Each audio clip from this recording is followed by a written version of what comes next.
तुझे फुर्सत कहाँ थी मुझे पढ़ने के लिए, पढ़ लेता तो बात कुछ और थी। तुझे फुर्सत कहाँ थी मुझे पढ़ने के लिए, पढ़ लेता तो बात कुछ और थी। तुझे तो भरोसा था दूसरों की मिलावट भरी बातों पर, मेरी शुद्धता को तड़ लेता तो बात कुछ और थी। आप सभी को सादर नमस्ते, जय श्री राम। मेरे YouTube चैनल वसुधा के रंग में आप सभी का स्वागत है। पुस्तक श्रृंखला के अंतर्गत इस समय सत्यार्थ प्रकाश ग्रंथ से सठ समोल्लास यानी 6वां अध्याय राजधर्म राष्ट्र धर्म के बारे में मैंने एक वीडियो डाला है और कुछ कड़ियाँ आज इस वीडियो में डालूंगी। और ये जो मैंने पंक्तियाँ कही हैं ये अपने ग्रंथों पर कही हैं, क्योंकि हमारे ग्रंथ हमारी संस्कृति बहुत दुखी है, रोती है। हमारे पास समय नहीं है उसके लिए, उसको जानने के लिए, उसको समझने के लिए, उसकी शुद्धता को पहचानने के लिए हम कहीं सुनी बातों पर विश्वास कर लेते हैं। और बस इसी बात पर हमारे मन में ये पंक्तियाँ आई थी। राजधर्म को लेके, राष्ट्र धर्म को लेके जो भी उदाहरण दिए हुए हैं सत्यार्थ प्रकाश में, वो वेदों से, मनुस्मृति इत्यादि से दिए हुए हैं। आज की कड़ियों में कुछ बातें मैं लेकर आई हूँ, जैसे युद्ध नीति और राज व्यवस्था के बारे में, और राजा की दिनचर्या कैसी हो इस बारे में बताते हैं स्वामी जी इस पुस्तक में। स्वामी जी नहीं बताते, दरअसल हमारी संस्कृति जो कहती है, वेद कहते हैं, मनुस्मृति कहते हैं, उसी को स्वामी जी दोहराते हैं। वो अपनी तरफ से ऐसा कुछ नहीं बताते हैं कि जो हम ये कहें कि उन्होंने अपनी व्यवस्थाएं बनाई हैं। नहीं, ये उनकी बनाई हुई व्यवस्थाएं नहीं है, ये हमारे ऋषियों मुनियों की बनाई हुई व्यवस्थाएं हैं, जिन व्यवस्थाओं के आधार पर पूरे पृथ्वी पर राज्य करते थे हमारे राजा, चक्रवर्ती राजा हुआ करते थे, वो व्यवस्थाएं हैं। उसी का संक्षिप्तीकरण इस अध्याय में है। तो इस अध्याय का जो आधा भाग तो मैंने डाला था, आधे भाग में कौन कौन से पॉइंट है वो मैं बता देती हूँ। मुख्य पॉइंट तो राजा की दिनचर्या कैसी हो वो है, मंत्रिपरिषद विचार विमर्श और बहुपक्ष अनुसार कार्य करने के बारे में बताया गया है। जो दूत हो वो कैसा हो, राजा का किस तरह विश्वास पात्र और विद्वान हो, किस किस को क्या क्या अधिकार होने चाहिए, नगर की सुरक्षा हेतु दुर्ग कैसा हो, नगर के आसपास की व्यवस्थाएं कैसी हो, किस तरह से उसको मजबूत बनाया जाए कि वो शत्रु से पूरी तरह सुरक्षित रहे, इस विषय में वर्णन करते हैं। कर की व्यवस्था कैसी हो जिससे प्रजा भी दुखी ना हो, परेशान ना हो, और जो भंडार भी है वो भी भरे रहें आपातकाल के लिए, इस विषय में बताते हैं। राजा के लिए युद्ध में क्या नियम हो, राजा को किस तरह से युद्ध करना चाहिए, शत्रु को पराजित करना चाहिए या अंत समय तक किस वीरता से लड़ना चाहिए, और यदि कोई राजा पलायन करता है तो उसके लिए क्या सजा होनी चाहिए, इस विषय में बताते हैं। और जब राजा शत्रु पर विजय प्राप्त कर ले तो घायल बंदियों के साथ, स्त्रियों के साथ, सेना के साथ, बच्चों के साथ और पराजित शत्रु के साथ कैसा व्यवहार करें, इस विषय में जानने को मिलता है। क्या कहती है हमारी संस्कृति। उसके बाद ग्राम व्यवस्था कैसी हो, राजा किस तरह की ग्राम व्यवस्था करे, उस पर किस तरह के लोगों को उसकी व्यवस्था की देखरेख में बिठाए, 1 गांव, 5 गांव, 10 गांव ऐसे मिला के कैसे गांवों का विकास किया जाए और किस तरह के लोगों के अंतर्गत ये सारी देखरेख हो, इस बारे में बताते हैं। फिर रिसर्च के बारे में बताते हैं, किस तरह रिसर्च सेंटर यानी शोधशालाएं कितनी आवश्यक है, जो विद्वानों के लिए, ब्रह्मचारियों के लिए, विद्यार्थियों के लिए शोधशालाएं बनाई जाए आवश्यक है। और इसके बाद सेना में जब युद्ध करते समय युद्ध नीति कैसे अपनाएं, सेना को 2 भागों में रखें, एक भाग महात्मा के अंडर में, जो भी वहाँ का महात्मा विद्वान सन्यासी हो, और दूसरा भाग राजा के अंडर में। इसके बाद तोप का प्रयोग कब करना है, बंदूक का प्रयोग कब करना है, परमाणु बम हथियारों का प्रयोग कब करना है, इस बारे में बताते हैं।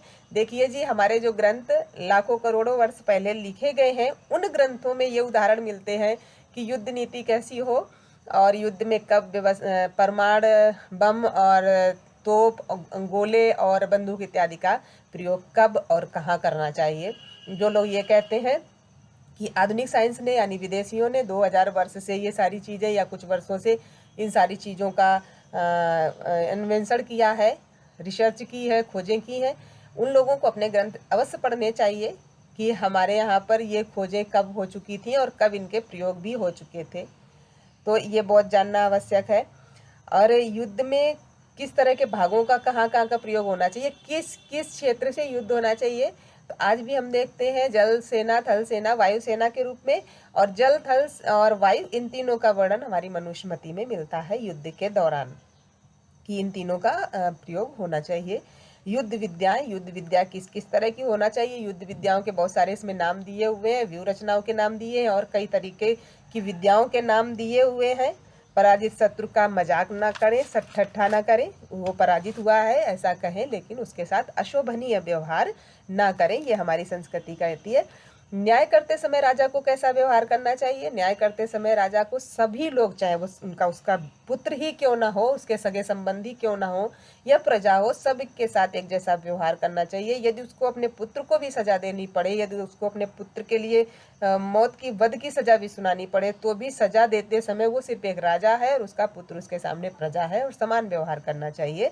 उस समय राजा को दुखी होने का या रिश्ता निभाने का कोई भी अधिकार नहीं है। वो सजा देने के बाद ही सोच सकता है कि वो उसने अपने संबंधी को या किसी को सजा दी है। इस तरह का न्याय व्यवस्था होनी चाहिए। उसके बाद साक्षी यानी गवाह, किसको माने किसको ना माने, और किस तरह के मामले में साक्ष्य की आवश्यकता है और किस तरह के मामले में साक्ष्य की आवश्यकता नहीं है। जैसे कि बलात्कार इत्यादि के मामले में मनुस्मृति साक्ष्य नहीं मांगती है। बलात्कार इत्यादि हुआ है तो वहाँ पर कठोर से कठोर दंड विधान है, वहाँ पर साक्ष्यों की आवश्यकता नहीं है। और साक्ष्य की आवश्यकता जहाँ है, जहाँ पर साक्ष्य माने जाते हैं, वहाँ पर साक्ष्यों का भी परीक्षण होना आवश्यक है कि जो भी साक्ष्य बन के आया है वो सही है या गलत है। किसी के साथ भी अन्याय नहीं होना चाहिए और कोई भी दोषी बचना भी नहीं चाहिए। बहुत ही कठोर से कठोर दंड व्यवस्थाएं हैं। यदि कोई स्त्री पुरुष अपने धर्म से हटता है, डिगता है, व्यभिचारी हो जाता है, तो उन दोनों के लिए कठोर से कठोर न्याय व्यवस्था है, सजा है। और उसके बाद गलत कार्य करने पर बताते हैं कि जितनी सजा प्रजा को मिलनी चाहिए उससे कई गुना ज़्यादा राजा को, और राजा से ज़्यादा सजा महात्मा या सन्यासी को मिलनी चाहिए, क्योंकि प्रजा से ज़्यादा समझदार, विद्वान, बलशाली राजा होता है। और राजा जिसके परामर्श से और जिसका सम्मान करता है, जिसके सामने राजा सामने बैठता नहीं, जो राजा एक जिसके सामने छोटा होता है वो सन्यासी या महात्मा होता है। इसलिए जो जितना बड़ा पद, जो जितना बड़ा विद्वान, उसको उस गलत कार्य करने पर उतना ही बड़ा दंड। इस तरह की दंड व्यवस्थाएं हमारी संस्कृति में, मनुस्मृति में बताई गई हैं। इस तरह की व्यवस्थाएं और राजधर्म के बारे में वेदों में बताया गया है। यहाँ पर स्वामी जी कहते हैं कि हमने यहाँ पर संक्षिप्त में सिर्फ वर्णन किया है राजधर्म का, राष्ट्र धर्म का। अधिक जानने के लिए और अच्छी सार्वभौमिक चक्रवर्ती राज्य करने के लिए पढ़े विशेष वेद, मनुस्मृति के सप्तम, अष्टम और नवम अध्याय, शुक्र नीति, विदुर प्रजागर और महाभारत शांति पर्व के राजधर्म और आप धर्म आदि पुस्तकों से देखकर पढ़कर पूर्ण राजनीति को धारण करें और चक्रवर्ती राज्य धारण करें। जब इस तरह के राजा होते थे, जब इस तरह के नियमों का पालन होता था, तब हमारा जो देश था वो बहुत ही विस्तारित था। दुनिया उसके अंडर में थी, दुनिया उसको नमन करती थी। पूरे पृथ्वी लोक पर हमारे राजाओं का राज होता था। जैसे उदाहरण भी मिलते हैं चक्रवर्ती राजाओं के। इस तरह की हमारी संस्कृति है। तो अपनी संस्कृति को जानने के लिए थोड़ी फुर्सत निकालें, थोड़ा पढ़ें, अपने ग्रंथों को जानें, उनकी शुद्धता को पढ़ें, कई सुनी बातों पर ना जाएं। आप लोगों को पुनः सादर नमस्ते। अब हम अगले सप्तम अध्याय के साथ फिर आएंगे, जिसमें ईश्वर और वेद विषय में लिखा जाएगा, क्योंकि इस बात पर भी लोग बहुत पॉइंट उठाते हैं, मजाक उड़ाते हैं कि भाई ईश्वर की वाणी कैसे है, वेद इत्यादि। तो ये विषय लेकर आएंगे सप्तम अध्याय में, नेक्स्ट वीडियो में। आप लोगों को पुनः सादर नमस्ते। जय श्री राम।